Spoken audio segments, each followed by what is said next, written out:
Sampurasun. Pada pertemuan sekarang, saya ingin menawarkan mengenai pemahaman jiwa. Dalam kehidupan sehari-hari, kita selalu mengucapkan ataupun mendengar istilah jiwa dan raga. Kalau raga sudah jelas ya, apa yang kita lihat, apa yang kita raba, tertampakkan. Tapi ada sebuah misteri selama ini yang jarang diungkapkan. Jiwa itu apa? Dan di mana letaknya pada diri kita? Karena sesungguhnya manusia itu adalah makhluk berjiwa. Tentu saja bukan manusia ya, tapi pada persoalan ini kita fokuskan kepada manusia. Jiwa mengalami satu perjalanan dari masa ke masa ya. Hidup ini apa yang dimaksud untuk jiwa? Yaitu dia melinggih pada tubuh-tubuh kita, melinggih pada tubuh manusia. Tentu atas pilihannya, bukan atas pilihan diri kita. Itu sebabnya kita tidak bisa memilih kapan dilahirkan, di mana dilahirkan, dan oleh siapa kita dilahirkan. Jiwalah yang memilih itu semua. Jiwa manusia sebetulnya ada dikatakan di dalam Ajar Pikuku Sunda. Disebutkannya sajroning sumsum saluareun kulit. Artinya pada sumsum yang terdalam dan pada kulit yang terluar. Kalau diibaratkan seperti lampu, dia melingkupi. Jiwa itu melingkupi.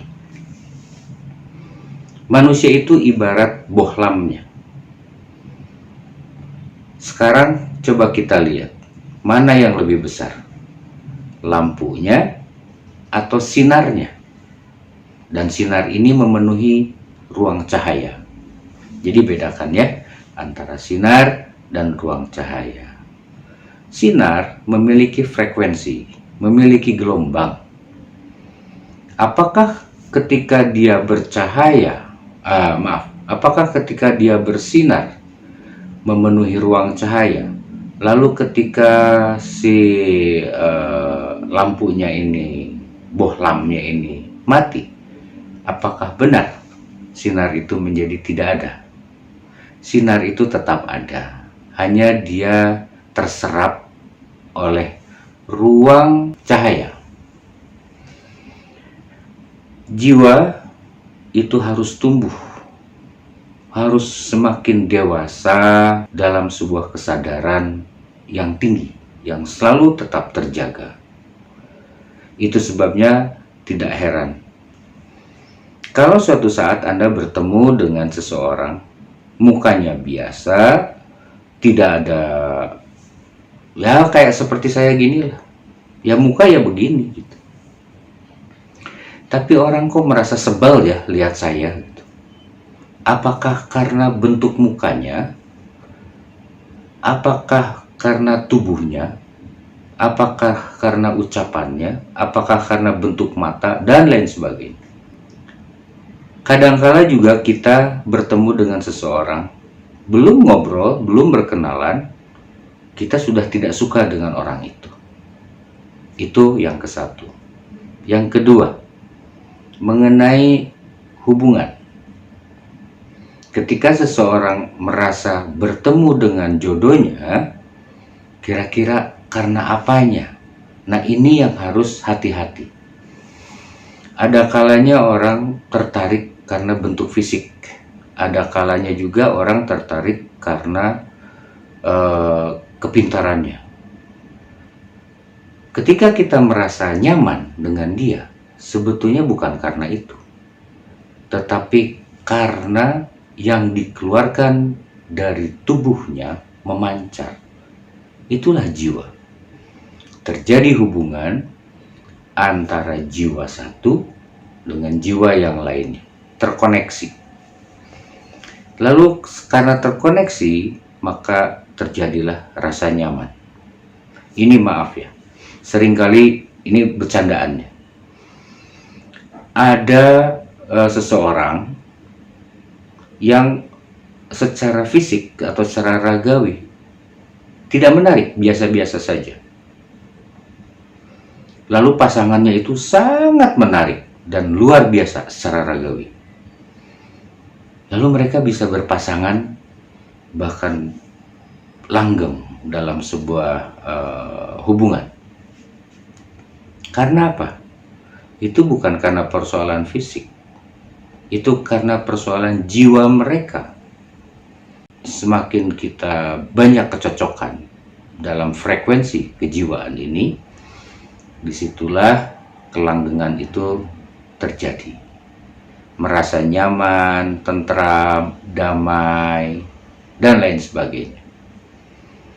Jadi jiwa itu kalau dibilang ukurannya lebih besar dari tubuh kita. Bukan berarti ada di dalam tubuh, bukan.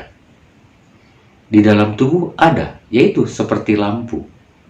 Di dalam lampu ada sinar, lampu di dalamnya ada sinar. Semakin kuat dayanya, energinya, maka sinar itu semakin meluas, semakin jauh. Sebesar apa? Ya, kita sendiri yang nantinya akan menentukan. Semakin kita mengolah jiwa kita, apalagi pada saat kita mampu mengolahnya dalam kebaikan, maka gelombang dan cahaya yang memancar dari tubuh kita itu merupakan gelombang kebaikan. Jangankan manusia yang merasa nyaman, binatang, tumbuhan, dan makhluk-makhluk lainnya pun akan merasa nyaman. Tapi tentu ada yang terganggu, yaitu jiwa-jiwa yang tumbuhnya diwarnai oleh keburukan. Lalu tidak aneh kalau kita mendengar ada seseorang tubuhnya tua, tapi jiwanya kekanak-kanakan. Artinya dia kualitas jiwanya itu turun, kecil sekali. Ada orang yang besar tapi jadi penakut. Itu juga jiwa, fenomena jiwa. Lalu coba kita lihat di dalam ruang kedokteran. Kalau ada orang sakit jiwa, kira-kira apa yang diberikan oleh para terapis ini, para dokter? Diberilah obat penenang. Yang ditenangkan apa? Sistem kelistrikannya. Nah, di zaman dahulu tentu saja belum ada istilah listrik, karena istilah jiwa jauh lebih tua ketimbang istilah listrik. Sebelum Thomas Alva Edison atau Nikola Tesla menemukan mengenai kelistrikan, istilah jiwa ini sudah ada ribuan tahun yang lalu. Jadi bisa dikatakan jiwa itu sebuah sistem kelistrikan yang memancar, yang bekerja pada tubuh kita, yang semuanya dikendalikan oleh pikiran. Saat energinya besar, pikirannya juga baik, maka dia akan memancar sangat besar. Batasnya sampai mana? Saya tidak bisa memastikannya. Jiwa pun mengalami satu proses ya, pertumbuhan. Seperti bayi, sama seperti bayi. Tapi tetap lebih besar bentuk atau eksistensi jiwanya ketimbang raganya. Ya sama seperti lampu yang tadi saya sebutkan. Lalu bagaimana dengan orang yang menari, menyanyi, lalu kita menyebutnya itu sangat menjiwai sekali, terasa sekali menjiwainya. Maksudnya apa ya? Maksudnya adalah apa yang ada di dalam dirinya, energi yang ada pada dirinya, jiwa yang ada pada dirinya, lalu terkelola dengan baik, kemudian dia mulai memancar begitu luas, begitu bagus frekuensinya, sehingga orang yang melihatnya terkagum-kagum.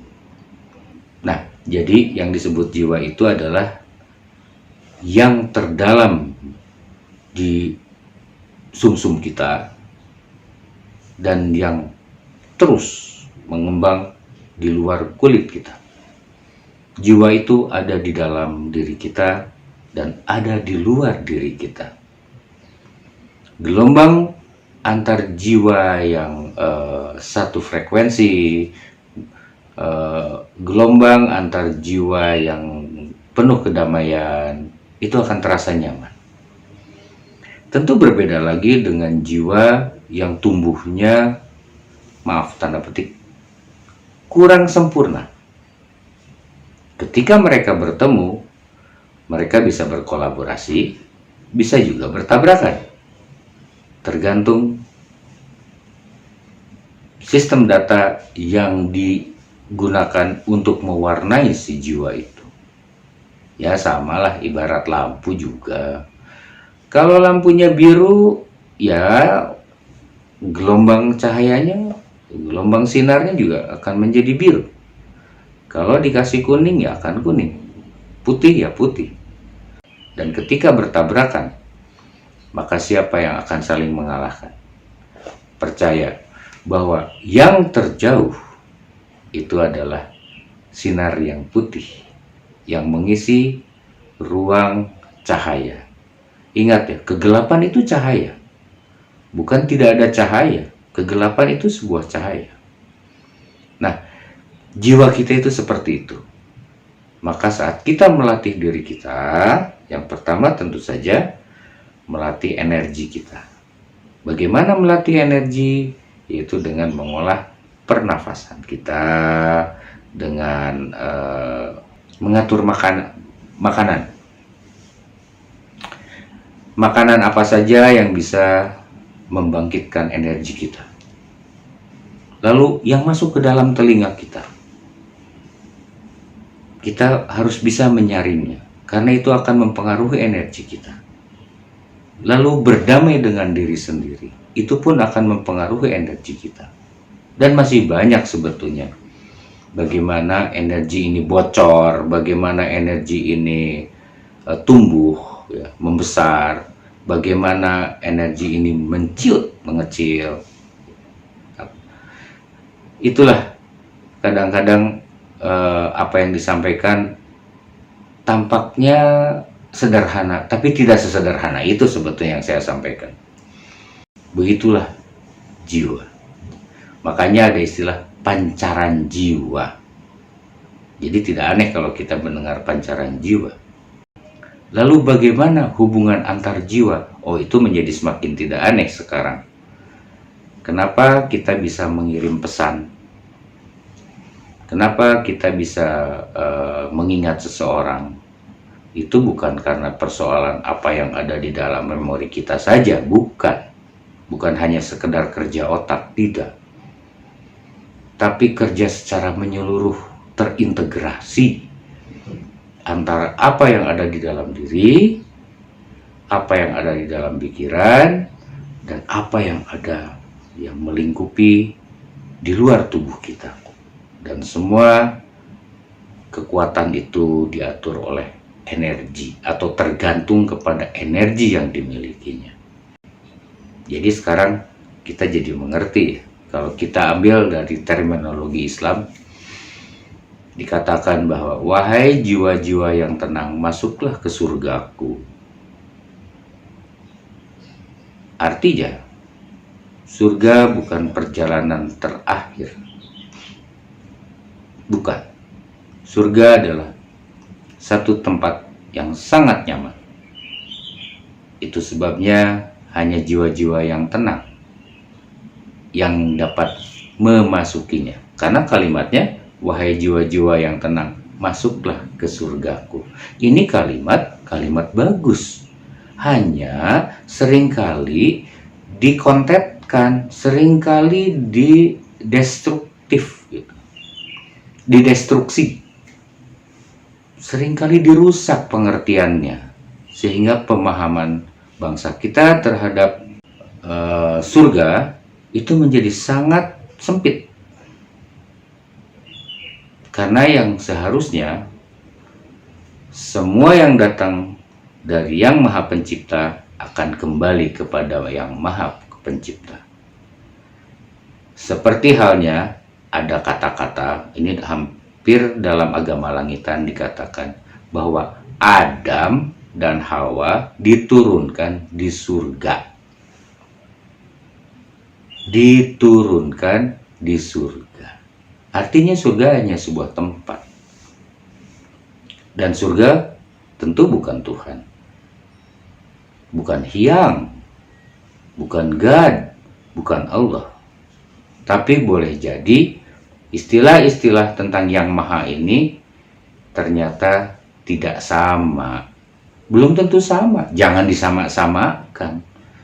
Apa yang menjadi bahasa Arab, apa yang menjadi bahasa Inggris, apa yang menjadi bahasa Tiongkok, dan apa yang menjadi bahasa kita mengenai Yang Maha, ya tidak perlu disamakan. Bagi saya seperti itu. Semoga apa yang disampaikan mengenai jiwa dan raga dapat terpahami. Segitu dulu. Nanti kita akan sambung dalam pertemuan yang lain, kita bahas lebih dalam mengenai fenomena jiwa. Semoga berguna. Rahayu, rahayu, rahayu.